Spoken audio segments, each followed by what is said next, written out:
Well, Jeff, first off, congratulations and welcome to Chicago. I have to ask you, what have these last few days, maybe even few hours, been like for you and your family as you guys are now back in the Midwest? Yeah, it's been good. It's been a fun time to get back here to Chicago, and it's a city that my family and I actually have come to a lot. It was kind of our vacation spot. We'd come for like a weekend when the kids were younger, and I was living in Grand Rapids, Michigan. So it's great to get back here.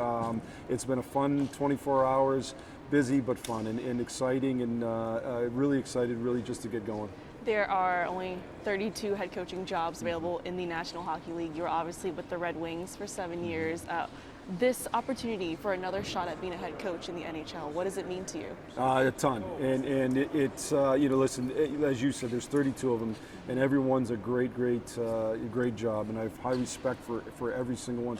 This one seemed like a great fit for me. It seemed like the perfect fit for a multitude of reasons. The people I get to work with here, the talent pool that we have available at a young age here, and then just my own personal experiences in the different places I've been. So really excited for the opportunity. I do believe it's a great fit.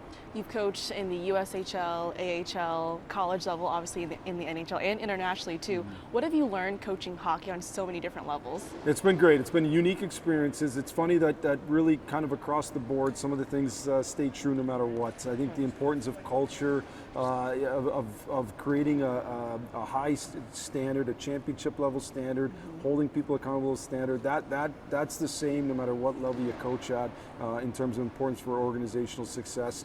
Every level has their unique challenges, and certainly the NHL has certain unique challenges, as did the USHL, as did, so it's been great. I've had a chance to coach in that process to a lot of really great players.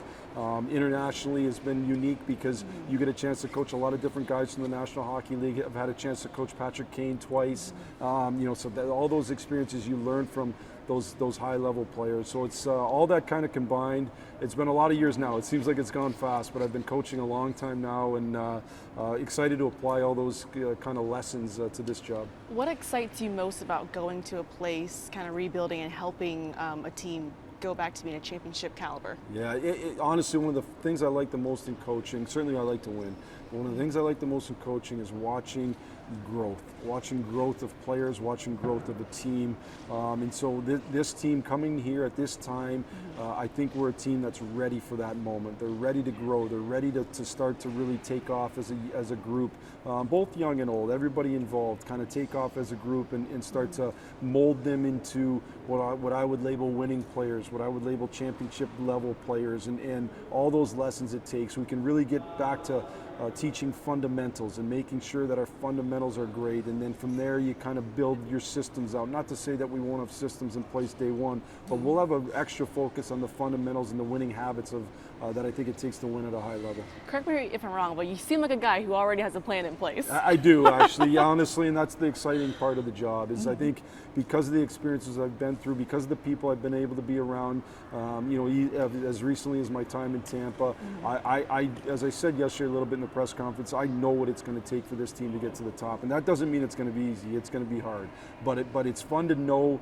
It's fun to know the exact direction you want to go, and it'll be an exciting time to get the group, and then part of my job at that point is to get them to buy into that direction, and then to understand why we're doing things. And I think that's a big piece of coaching today is that why factor, and explaining to guys why we're doing things. We'll do that, but I really look forward to it. What are the challenges when it comes to maybe getting players, a group to really buy in, especially early on when you're taking over? Yeah, I just think it's messaging, making sure, actually probably deeper than messaging, it's relationships and developing relationships with each player so that they understand where you're coming from. I think communication's a huge factor.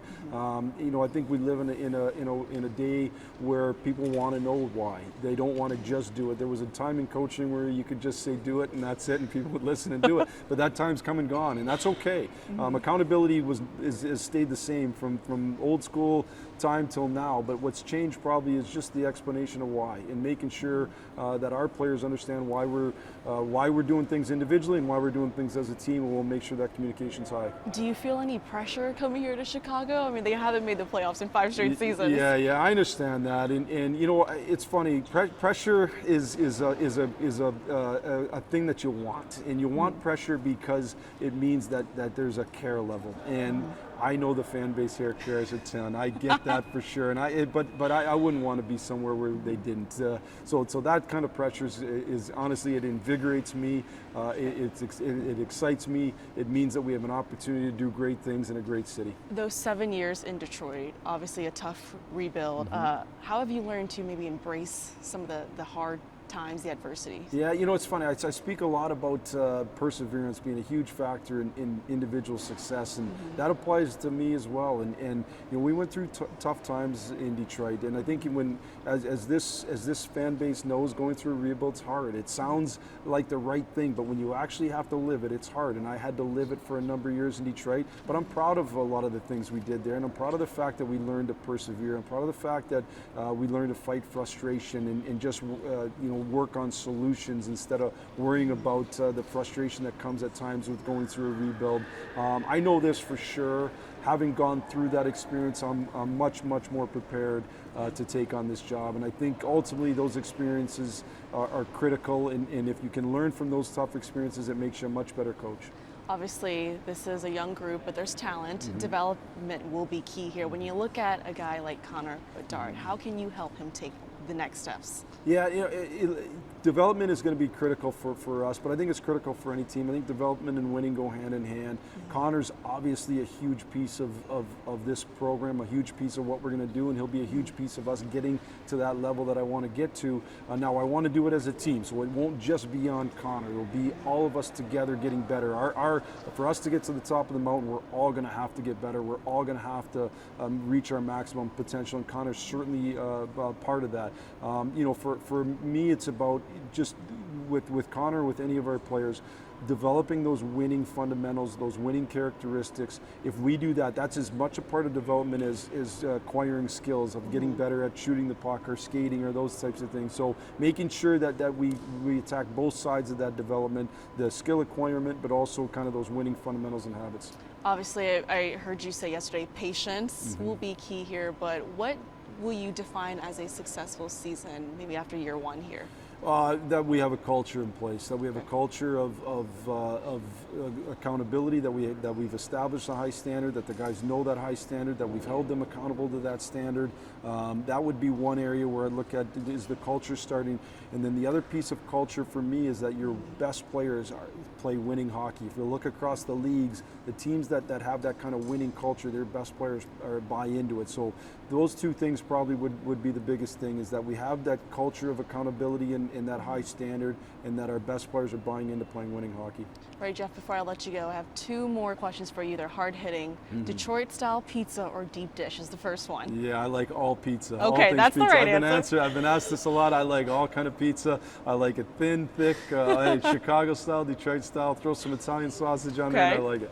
All right, Tim Hortons or Starbucks? Oh, that is a really good question. That's a good question. I probably don't go to either very much, but if I don't say Starbucks, my daughter will kill me. So I'll go with Starbucks. Are you a coffee guy? I'm a coffee guy, but it's usually at home. All right. Jeff, thank you so much for the time. Good luck. Thank you.